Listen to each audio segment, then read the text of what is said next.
20 сағат 30 минут эфирда Татарстан хабарлары программасының түп шығарылышы, студияда Фәнис Камал, қайырлы кеш.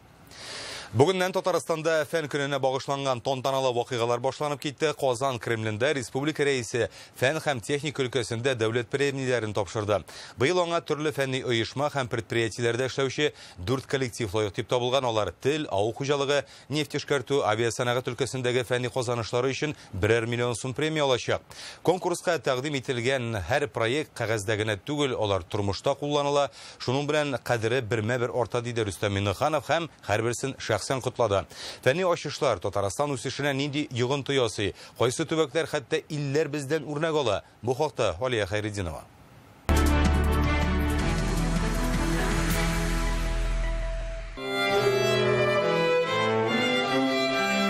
Кремльнең губернаторлар сарайы. Бүген монда тонтаналы мөхит хөкем сөрә. Залда галимнәр. Алар үз тормышын фәнгә багышлаган. Авыл хуҗалыгы, нефть эшкәртү, татар телен саклау, авиасәнәгать тармакларындагы казанышлары өчен үз рәхмәтен Рөстәм Миннеханов белдерде.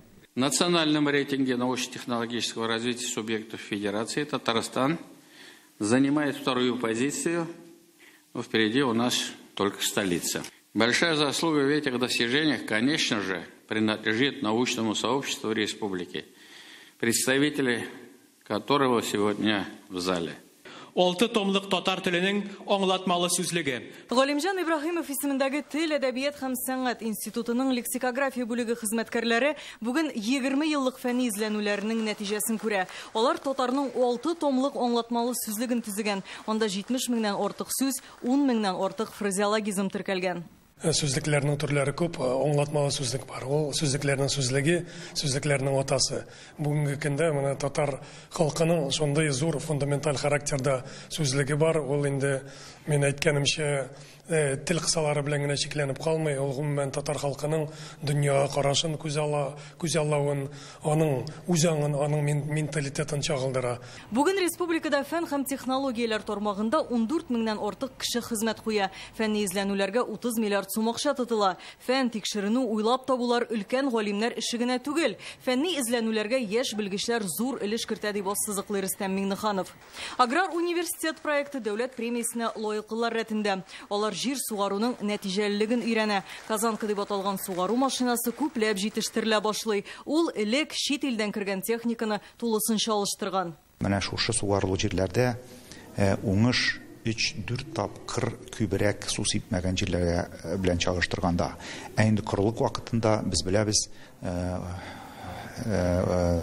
удобрениялар да эшләми һәм сортлар да үзләренең потенциалын күрсәтә алмый. Шуңа күрә менә мелиорация ул бүгенге көндә көн кадагында тора торган юнәлешләрнең берсе булып тора. Рөстәм Миннеханов Казан вертолет заводы хезмәткәрләрен котлый. Бүген алар Ми-38 вертолетын күпләп җитештерү буенча куелган бурычны үти. Авыр конструкцияны җыюны тизләтү өчен завод хезмәткәрләре вертолет моделен, кирәкле детальләрне ясау процессын цифрлаштырган. Яңа җиһазларны кулланылышка керткән, композит материалларны файдаланган. Это было уникальное решение. Бу уникаль карар иде, чөнки без башлаган вакытта цифрлаштыру, ясалма интеллект кебек сүзләр тормышка кереп кенә бара иде. Ләкин безнең коллектив бу яңа нәтиҗәле кулланды һәм без бу вертолетларны күпләп җитештерә башладык. Залга Татнефтьнең фәнни хезмәткәрләре чыга. Аларның проекты Татарстанның нефтле районнарында экологияны саклау һәм сәнәгать куркынычсызлыгын тәэмин итүгә кагыла. Нефть ятмаларын, аларның сейсмологик үзенчәлекләрен ясалма интеллект ярдәмендә өйрәнәләр. Цифрлы күзәтү системасы кирәкле мәгълүматны тиз арада таба, җир ишелүләрдән саклый. Дөньяда, Россиядә бу эш буенча тикшерүләр үткәрдек, мондай системалар бар Япониядә һәм Калифорниядә гына. Бу безнең күлдә Татарстанда шундый уникаль технологиялар бар һәм бу технологиялар киләчәктә безгә бик зур уңышлар яуларга булышачак. Фән техник өлкәсендә казанышлар, уйлап табу һәм ачышлар Татарстанның 2030 елга кадәр үсеш стратегиясенә кертелгән. Алда эш күп әле дип ассызыклый Фәннәр академиясе президенты Рифкат Миннеханов. Во-первых, продолжение десятилетия науки. 2022 елдан Владимир Путин игълан иткән фән һәм технологиялар 10 еллыгы дәвам итә. Быел Россия Фәннәр академиясының 300 еллыгы һәм Татарстанда фәнни технологик үсеш елы. Республикада 15 фәнни мәктәп эшли. Заманча инфраструктура булдырылган. Татарстан рәисе фәнни эзләнүләр эшен үз контролендә тота. Димәк, мөмкинлекләр булдырылган, эшләнгән эшне бездә күрә беләләр. 2023 елдагы казанышлары өчен бүген дәүләт премиясенә 31 кеше лайык булды. Премия 1993 елдан тапшырыла. Шул вакыт эчендә аны 1078 кеше алган. Алия Хайретдинова, Рамзил Гарипов, Яңа Гасыр каналы. Татарстанда бүлгенлеккә төшү буенча судка мөрәҗәгать итүчеләр саны 1 ел эчендә 19%-ка арткан. 2023 елда арбитраж суд 11 меңнән артык шундый гариза алган. Кеше яки оешма бүлгенлеккә чыкканда беренче чиратта хезмәт хакы, салым буенча бурычларны үтәргә кирәк ди республика җитәкчелеге. Татарстанның арбитраж суды утырышында бүген узган елгы эшчәнлеккә нәтиҗә ясадылар. Хөкемдарлар 100 меңнән артык эш караган. Соннар шуны күрсәтә. Кешеләр дә, оешмалар да судка ешрак мөрәҗәгать итә башлаган. Кешенең хукукларын, законлы мәнфәгатьләрен яклау суд карарларында гына калмыйча үтәлергә тиеш. Бу эштә суд приставлары белән берлектә эшләү нәтиҗә бирергә тиеш Рөстәм Миннеханов. Тагын нинди бурычлар куелды соң? Бу хакта алдагы репортажда. Общее количество рассмотренных в 2023 году дел и прочих заявлений, определяющих реальную нагрузку на судей, составило беспрецедентную для суда цифру 106 144. Это на 21% больше, чем в 2022 году. 2023 елда Татарстанның арбитраж судына 37 меңнән артык гариза килгән. Бер судья аена уртача 169 эш караган. Бу бик зур сан. Әле 2020 елда гына 98 була. Эш күләме арта. Халык та, оешмалар да ешрак судлаша башлаган. Икътисади бәхәсләр, бүлгенлеккә чыгу һәм административ хукук бозуларга кагылышлы эшләр күбәя. Һәр бишенчесе бүлгенлеккә чыгу белән бәйле. Проведенный анализ, поступивший в отчетном периоде заявлений, показал... Бүлгенлек буенча эшләрнең 900, ягъни 12%-ын судка гариза бирмичә дә хәл итеп була иде. Шактый сәер күренеш. Физик затның әҗәтләрен мәхкәмәгә мөрәҗәгать итмичә дә гамәлдән чыгарып була, аның тәртибе дә катлаулы түгел. Әмма аннан файдаланучылар аз, аларга мәгълүмат тиешенчә җиткерелми күрәсең.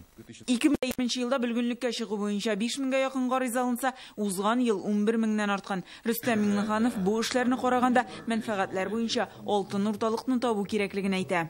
Процедуру банкротства следует проводить таким образом, чтобы максимально выполнить обязательства должника как перед государством, так и перед иными кредиторами. Особенно это касается заработной платы. Салымнар буенча бәхәсләрдә арткан узган ел 688 эш карала, гомумән алганда бурычлар кими 15 миллиард сумнан 4 миллиардын суд аша түләттерә алганнар. Рөстәм Миннеханов бу эшне дәвам итәргә кирәк дип белдерде. Важно обеспечить эффективное взаимодействие налоговой службы, отраслевых органов исполнительной власти, муниципальной власти, правоохранительных органов. Большое значение имеет и принципиальная позиция судебных органов. В случаях, когда досудебное урегулирование налоговых споров не дает положительных результатов. Мәхкәмә эшендә цифрлы технологияләрне елдан ел күбрәк кулланалар, кайбер утырышлар онлайн форматта уза. Узган ел 125 эш видеоконференция режимында каралган, 6 меңнән артык веб-конференция узган. Гөлнас Сайфетдинова, Ләйсән Сәитова, Яңа Гасыр каналы. 2023 ел Татарстан матбугаты өчен 7 ел булды. Бу хакта бүген республиканың матбугат һәм масса күләм коммуникацияләр агентлыгының еллык коллегиясендә җиткерделәр. Анда Татарстан рәисе хакимияте җитәкчесе Әзгат Сәфәров, Россиянең журналистлар берлеге рәисе Владимир Соловьев катнашты. Чыгыш ясаучылар әйтүенчә, хәзерге вакытта Россиягә карата чын мәгънәсендә мәгълүмати һөҗүм бара, ялган хәбәрләр, илдәге тотрыклылыкны какшатырдай мәгълүмат таратыла. Журналистларның максаты аларга каршы турып, дөрес мәгълүмат биреп, халык ышанычын туеп эшләү. Татар телен һәм Татарстан Республикасы яшәүче халыклар вәкилләренең туган телләрен саклау үстү мәсьәләләре комиссиясе белән бергә зур эш алып барылар. Республиканың матбугат һәм масса күләм коммуникацияләр агентлыгы җитәкчесе Айдар Сәлим Гәрәев туган телләрне һәм гореф-гадәтләрне саклауда журналистларның өлеше зур ди. Республикада яшәүче халыкларның бердәмлеге мөһим, чөнки бу татулыкны какшатырга теләүчеләр табылып тора. Ялган мәгълүматны дөресеннән аера белергә кирәк. Противостояние вбросам и фейкам становится задачей номер один. Безнең алда торган төп бурыч фейклардан, провокацияләрдән саклану. Россиядә нәкъ менә милли республикаларга карата мәгълүмати һөҗүмнәр оештырылганын без инде беләбез. Мисаллар бар. Без бу мәсьәләне һәрчак анализлап торабыз. Мәгълүмати яктан гына түгел, технологик яктан да нык булу сорала. Бүген җаваплылык бермә-бер артты, ди Айдар Сәлимгәрәев. Социаль тикшерүләр күрсәткәнчә, рәсми матбугат чараларына ышаныч арткан, чөнки алар мәгълүматны тикшергәч кенә тарата. Сегодня доверие аудитории вернулось. Хәзер аудитория традицион журналистикага әйләнеп кайта. Төгәл мәгълүматкә таяналар. Без бүгенге шартларда үзебезнең төп бурычларыбызны онытмаска тиешбез. Җәмгыятьнең кайта авазы булып, проблемаларны ачу, җиткерү һәм хәл итү юлларын эзләү. Быть глашатаем общества, вовремя увидеть проблемы, озвучивать их, инициировать решения. В этой ситуации, конечно, нужно учиться выявлять всю неправду и каким-то образом стараться фильтровать информацию. Мәгълүматны тикшерү шарт. Акны карадан айыру бик тә мөһим. Кайбер очракларда хәтта тәҗрибәле журналистлар да алданганнарын сизми дә кала. Татарстан матбугат иң үсештә булган төбәкләрнең берсе. Бездә 3000гә якын кеше журналистика тармагында хезмәт куя. Соңгы елда каләм ияләре интернет мөмкинлекләрен күбрәк файдалана башлаган. Радиода реклама күләме арткан, телевидение ышанычны арттырган. Коллегиядә Татарстан рәисе хакимияте җитәкчесе Әсхәт Сәфәров та катнашты. Аның әйтүенчә, Татарстан журналистлары уңышлы эшләй. Быел тагын да җаваплы ел булачак. Россия президентын сайлау, киләчәк уеннары, БРИКС саммиты һәм башка чаралар үтү көтелә. Нинди вакыйга булмасын, дөрес һәм объектив мәгълүмат җиткерү шул ук вакытта халык мәнфәгатен кайгырту, тәрбияви эш алып бару зарур. Республиканың масса күләм мәгълүмат чаралары дәүләт һәм республика халкы арасындагы элемтә мәйданчыгы булып тора. Шул ук вакытта халык белән эшләү сезгә зур җаваплылык та йөкләй. Хайп артыннан куып, сары контент белән мавыкмагыз. Укучыларның игътибарын чын мәгънәсендә мөһим социаль әһәмияткә ия булган бүгенге көн турында гына түгел, бәлки киләчәк буыннарга калачак мирас турында уйланырга тергән сүзләр белән җәлеп итәргә тырышыгыз. Республикадагы масса күләм мәгълүмат чараларында алга таба заманча технологияләр һәм ясалма интеллект куллану бурычы куелды. СВО зонасында эшләүче журналистларның хезмәте аерым билгеләп үтелде. ТНВдан Зөфәр Дәүләтшин, Андрей Ключников һәм Булат Абдульмановның эше югары бәяләнде. Позвольте искренне поблагодарить за вашу работу и, самое главное, за вашу смелость и отвагу и мужество. Рахмат сезгә. Быел Татарстанда фәнни технологик үсеш елы, шуңа да журналистлар фәннәр академиясе галимнәре белән актив эшләсен дигән теләген җиткерде Рифкат Миннеханов.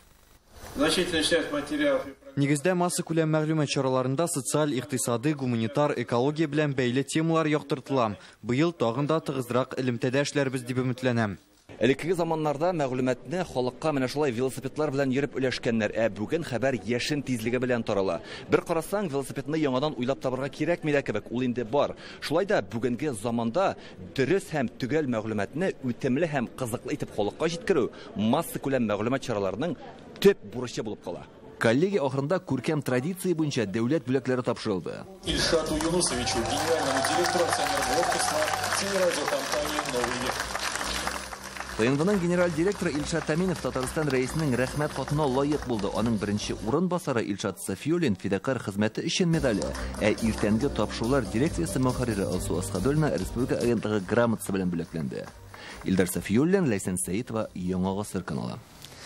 ТНВны республикада иң күп кеше карый, аңа ышаналар, журналистлары СВО барышын даими яктырта, фәнгә зур игътибар бирә, балалар телевидениесен үстерә, интернет тамашачыны яулый.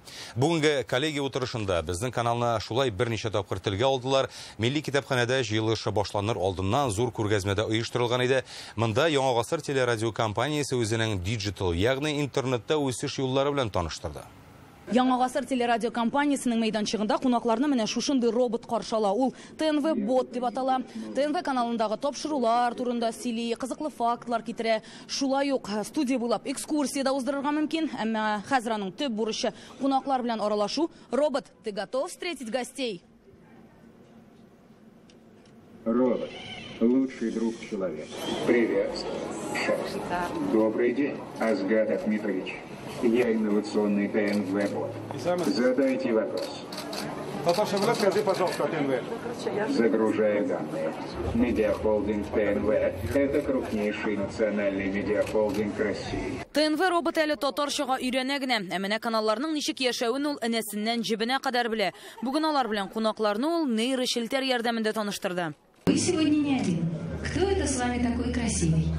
Рядом со мной руководитель администрации правительства Республики Татарстан Азгат Ахмедович Сафаров. Сразу видно Зур Абый. ТНВ холдингының социаль шелтерләрдә 15 аккаунты бар. Алар 70 миллион тамашачыны кылачлый. Digital иң тиз үсештә булган тармак. Линейное телевидение, программалы телевидение, ящиктан карый торган телевидение. Ул да безнең буын белән бетеп бара. Сезне белеп торгансыз. Сезнең буын бөтенләй икенче урыннарда карый информацияны, бөтенләй икенче информационный потреблениегә омтыла. Шуңа күрә без бөтен интернет площадкаларга чыгарга тиеш. Без бөтен пространствоны, хәзер диджитал пространствоны ТНВ белән тутырга тиеш. Үзебезнең тараучыны, үзебезнең балачактан үстереп өлкәнгә тикле җиткерергә тиеш. ТНВның YouTube'та 2 телдә 300 мең язылучысы бар. Шуларның 100 меңе татар каналында, TikTok'та 120 мең, ВКонтактеда 225 мең. Татар телендәге контент аеруча популяр дип белгечләр. Татар контенты бүген бик популяр. Без аны безнең YouTube татарча каналы үсү буенча күрәбез. Безнең өчен январь ае бик куанычлы ай булды. YouTube ТНВ татарча каналы 100 меңнән артып китте һәм тиздән безнең көмеш кнопкасын көтәбез YouTube'тан. 2021 елда безнең рус телендәге YouTube канал көмеш кнопка алды. Хәзер инде татарча каналга да чыра җитте. Яңа гасыр тапшыруларының 80% интернетта урнаштырыла. Бары интернет каналлары өчен генә эшләнгән махсус проектлар бар. Әйтик, Әсин, Җырпыш программалары, Шаян ТВ диджитал юнәлештә актив эш алып бара. YouTube каналларына 20 меңнән артык кеше язылган. Безнең ничек бара эшчәнлегебез, без башта аны интернетка куябыз проектны. Әгәр дә ул күп караулар җыя икән, шуннан соң без аны Шаян ТВ каналы аша күрсәтәбез. Булган радиосында сөйләү белән генә шикләнми, радио тыңлаучылар алып баручыларны һәм студия кунакларын интернет аша күрә ала. Әлегә бу тапшырулар барган вакытта гына мөмкин иде. Хәзер видео язмалар Булгарның сайтында урнаштырылачак. Моның өчен Full HD сыйфатындагы камералар алынган. Бүгенге көндә радионы тыңлап кына түгел, карап та була. Безнең аудио потокта бар, видео потокта бар. Һәм инде без интернет киңлекләренә дә чыгабыз. Без радио тапшырулар белән генә шикләнеп калмыйбыз. Радио эфирында барган тапшыруларны социаль челтәрләргә куябыз. Мәйдан каналы телеэфир белән бергә тапшыруларны тәүлек әйләнәсез сайтта трансляцияле. Былтыр YouTube'тагы каналларын 12 миллион кеше караган. Анда 10 меңгә якын язылучылары бар. Иң популяр контент күңел күге һәм кунак бит-шоу тапшырулары. ТНВ Милли медиа холдингы интернетны яулавын дәвам итеп, ясалма акыл белән нейрошелтер мөмкинлекләрен тагын да киңрәк файдаланырга җыена. Рания Абдрахманова, Данил Филатов, Яңа гасыр каналы. Бүген Россия тарихында истәлекле көн. Совет гаскәрләренең Сталинград сугышында җиңүенә 81 ел. Волгоградта бер генә көнгә шәһәр үзәген җәяүле иттеләр. Мондагы вакыйгаларда федераль дәрәҗәдәге кунаклар өлкә җитәкчелеге катнашты. Шулай ук Васил Шәйхразиев җитәкчелегендәге Татарстан делегациясе дә кушылды. Алар бу атнада монда Көньяк федераль округ татарлары белән узган ел нәтиҗәләренә багышланган очрашулар уздырды. Волгоградтан Рүзәл Шәрипов. Мамай курганы дөньяда Бөек Ватан сугышына багышланган иң зур тарихи комплекс. Сталинград сугышының иң хәлиткеч бәрелешләре нәкъ шушында узган. Әлеге көрәш 100 мең квадрат чакрым мәйданда барган. Җиңүне хәрбиләр 200 көн һәм төн якынайткан. Анда Тайсырдан ким дигәндә 50 меңнән артык кеше катнашкан дип исәпләнә. Республикада тупланган 7 хәрби дивизияның 2се монда җибәрелгән. 22 мең якташыбыз Сталинград өчен барган яуда ятып кала. Волгоградта һәлак булган татарстанлылар хөрмәтенә куелган истәлек тактасы бар. Ул Мамай курганында 2015 елда ачылган. Аны урнаштыру тәкъдимен Рөстәм Миңнеханов хуплаган була. Бүген Сталинград сугышында җиңүнең 81 еллыгы уңаеннан Васил Шәйхразиев җитәкчелегендәге Татарстан делегациясе мемориалга чәчәк салды. Безнең якташлар Сталинградка керү юлын поездларда саклаган, дошманны очкыч танклардан юк иткән. Хатын-кызлар госпитальләрдә эшләгән, 33 кеше Советлар Союзы герое исеме ала, 19-ы Дон орденының тулы кавалеры була. Республика делегациясы Волгоград губернаторы Андрей Бочаров белән Дон аллеясындагы мәңгелек утка да чәчәк салды. Биредә хәрбиләрне 1 минут тынлык белән искә алсалар, шәһәрнең Җәмигъ мәчетендә алар рухына дуга кылдылар. Волгоград өлкәсендә 10 мәчет бар. Иң борынгысы Кече Шапурин авылында урнашкан. Аны 260 ел элек татарлар Екатерина II-дән рөхсәт алгач салган. Сугыш вакытында да, коммунистлар вакытында да бер дә җабылмаган гел җомга намазлары үткән, блайда намаз укыганнар инде, альхамдулилlah. Алхамдулилля. Без җомганда татар телендә үткәрәбез монда, яннан тәрҗемә итәбез урыс теленә.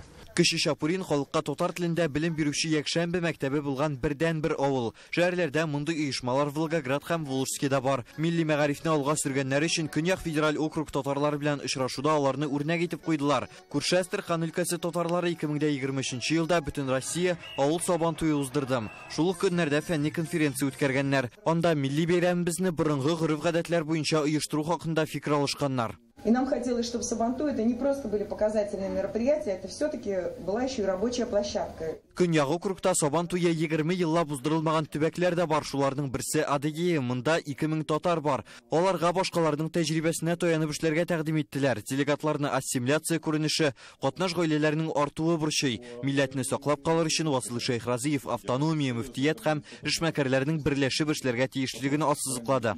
Мәдрәсәләрдә балаларга татарча өйрәтәбез.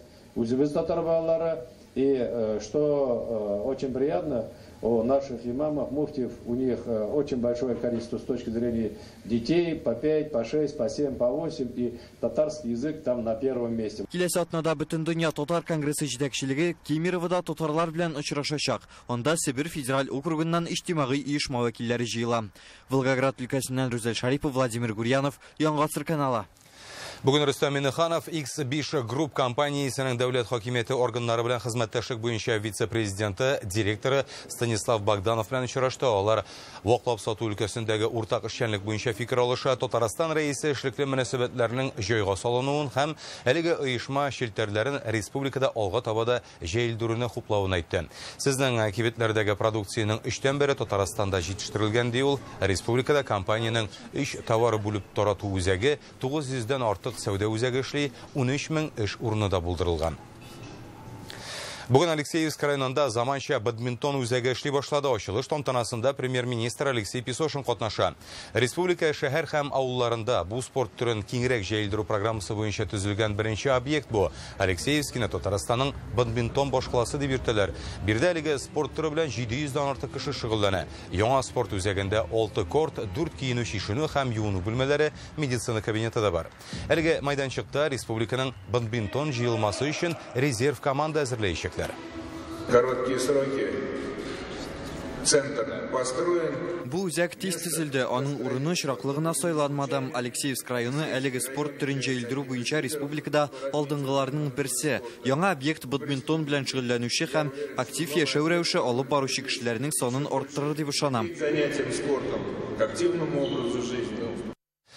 Алексей Песошин капиталь ремонттан соң яңартылган сугышчан Дон музейында булды. Бөек Ватан сугышына, Афганистандагы хәрби бәрелешләргә һәм СВОга багышланган экспозицияләрне карады. Соңыннан Татарстан премьер-министры Алексеевский районы советы утырышында катнашты. Республикада социаль-икътисади үсеш рейтингында ул 13-нче урынны били. Уртача хезмәт хакы 24%-ка арткан, эшсезлек дәрәҗәсе монда 1%. Кече һәм урта бизнес күрсәткечләре республиканыкыннан 34%-ка югарырак. Район икътисады үсешенә Алексеевская сәнәгать паркы үз өлешен кертергә тиеш. Премьер-министр районның өстенлекле ягы дип логистика мөмкинлекләрен атады. Шулай ук укучыларга белем бирү сыйфатын арттыру, салым буенча бурычларны һәм юл транспорт һәлакәтләре санын киметү бурычын куйды.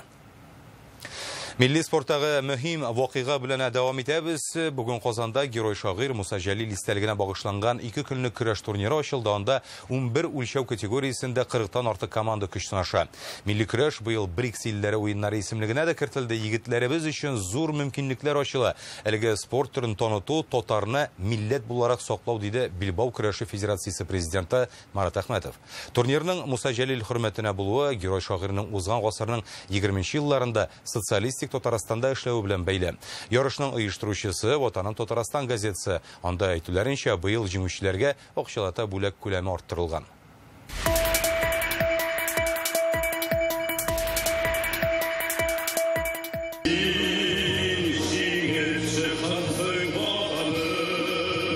Муса Җәлил истәлегенә узучы көрәш турнирын СВО зонасында хезмәт итүче спортчыларны хөрмәтләп башладылар. Киләсе елга алар да башка көрәшчеләр белән бер сафта бил алышырлар дип ышаналар.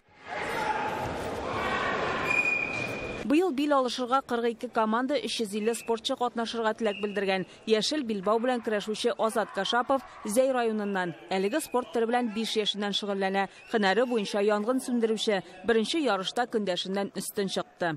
Авылда инде безнең күбрәк көрәш төре, шул безнең яшь егетләр инде көрәш төренә күбрәк тартылудан шуннан китте инде менә. Көрәш сыгып калды дигәндә. Динар Кәримуллин бу турнирда 4нче мәртәбә җиңү яулаган. Быел да бирешергә уйламый. Ул тренер балаларны да көрәш серләренә өйрәтә. Вес сайын 50-шәр көрәшче. Менә минем үземнең вестагына бер 10 лидер бар. Теге соперниклар көчле. Көн сайын үз тиңдәшләргә кирәк. Мәйданда көрәш кызганнан кыза бара, күргәнебезчә 4 келәмдә дә егетләр көч сынаша. Быел 11 үлчәү авырлыгы буенча сынылар. 60-тан алып 130-дан артык килограммга кадәр. Җан атучыларда бик күп урыннарында утырып тора алмыйча басып караучылар бар. Мензелә командасы өчен җан атабыз. Инде ярышларга һәрчак йөрибез, карыйбыз көрәшне, үзебездә үткәрәбез. 10-15 ел йөрибез. Эшчегез. Көрәшне бик яратабыз. Көрәштән башка булмыйбыз. Яши алмыйбыз. Без бүген матур көрәш карарга килдек. Бөтен көрәшчеләр өчен дә җан атабыз. Хөкемдарлар өчен дә турнир дәвам иткән 2 көн кызу урак өстенә тиң. Көрәшчеләр бик зур әзерлек белән килгәннәр. Менә безгә хөкемдарлар бик җаваплы эшләр. Мин безгә 1 минут игътибар, 1 секундны ярамый, һәрбер алымны карап барырга кирәк. Ялышырга ярамый. Абыйлы өндәле көрәшчеләр дә бар. Әйтик, Зәй районыннан Сәләховлар. Аларның әтисе дә, бабалары да бил алышкан. Сәләховларның өлкәне Радик 130 килограммлы авырлыкта көч сынаша. Хәзерге вакытта Аллаһка шөкер вис куасым юк, диеталарда утырганым юк. Әлегәрәк 90 килограммда көрәшкәндә 12 кило вес куадыр. Диетада утырадыр инде, мунчаларда да утырган булды. Хәзер Аллаһка шөкер анда ибр бетте. Әлеге спорт төре быел БРИКС илләре уеннары исемлегенә кертелде. БРИКС ярышларына да керү ул үзенә күрә тагын бер дәрәҗә һәр кемгәдер үзенә ниндидер тарихи, биографик истәлек тупларга мөмкинлек бирә. Көрәшкә, аның киләчәгенә өметебез зур. Чөнки көрәшне саклау ул татарны милләт буларак саклау. Муса Җәлил истәлегенә көрәш турнирын ел сайын Ватаным Татарстан газетасы оештыра. Быел ул 61-нче тапкыр уза. 4 ел дәвамында Ильяс Галимов исемендәге махсус премия тапшырабыз. Бу федерациянең һәм безнең газетабызның уртак премиясе. Ильяс Галимов моннан 4 еллык, 5 еллык дөресрәге мәрхүм булды. Татар дөньясында иң көчле көрәш иде. Безнең Ватаным Татарстан газетасы гамәлгә куя. Муса Җәлил турнирында 9 тапкыр аткан егет. Менә аның да исемен тулмасын. Без гомумән әйтәм, менә элекке батырларны данлансын, исемнәре онытылмасын һәм егетләр батырлык дигән төшенчәнең мәгънәсен яхшырак аңласын дигән теләктә әлеге турнирны оештырабыз. Җиңүчеләр иртәгә билгеле булачак. Быел аларга бирелә торган премия күләме арткан. Беренче урынга 100, икенчегә 70 һәм өченче урыннарга 50 мең сум биреләчәк. Чулпан Касыймова, Гадел Миндубаев, Яңа Гасыр каналы. Әлегә шундый хәбәрләр иде. Рекламадан соң һава торышы турындагы мәгълүматны Рәүф Шакиров җиткерер. Сау сәламәт булыгыз.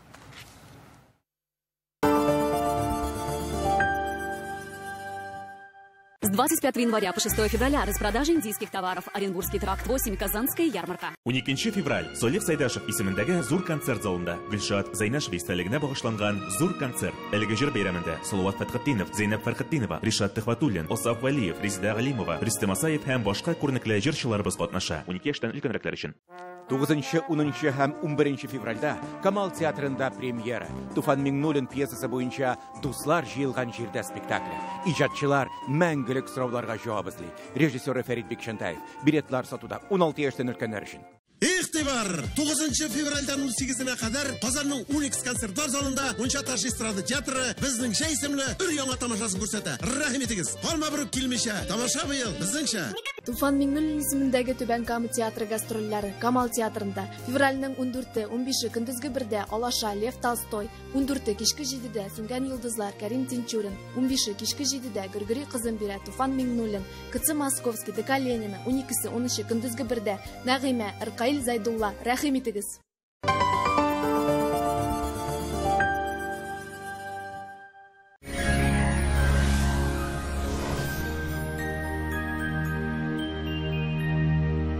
Исәнмесез, сезнең белән студиода мин Рәүф Шакиров. Татарстанда киләсе тәүлектә һава торышы үзгәрмәячәк диярлек. Ә хәзер тулырак. Яндекс погода мәгълүматы буенча, Яшел Үзән, Кукмара һәм Арчада кар явачак. Көндез температура 3-4, төнлә 8-10 градус салкын. Буа, Тәтеш, Кайбышта кар. Температура көндез 4-5, төнлә 8-9 градус салкын. Мамадыш, Ширмешән, Яңа Шишмәдә шулай ук явым-төшем. Көндез температура 2-3, төнлә 8-9 градус салкын. Ярчалы, Әгерҗе һәм Сарманда кар. Көндез 2-3, төнлә 8-9 градус салкын. Әлмәт, Леногорск һәм Баулыда карлы һәм болытлы булачак. Температура көндез -1-3, төнлә -7-9 градус. Республиканың туристик шәһәрләрендә дә бераз явым-төшем вәгъдә ителә. Зөядә кар, температура көндез 4 градус, төнлә 8 градус салкын. Булгарда көндез -4, төнлә -8. Монда да явым-төшем.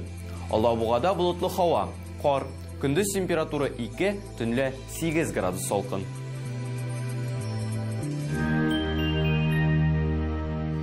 Казанда бераз кар фаразлана. Көндіз температура -3, төнлә -8. Атмосфера басымы нормадан түбәнрәк. Ул төрекөмеш баганасының 741 мм тәшкил итәчәк. Җил секундына 4 метр тизлектә. Дымлылык 81%. Җирнең магниткары тыныч. Әлегә менә шулар. Сезнең белән мин, Рәүф Шакиров иде. Безнең белән калыгыз.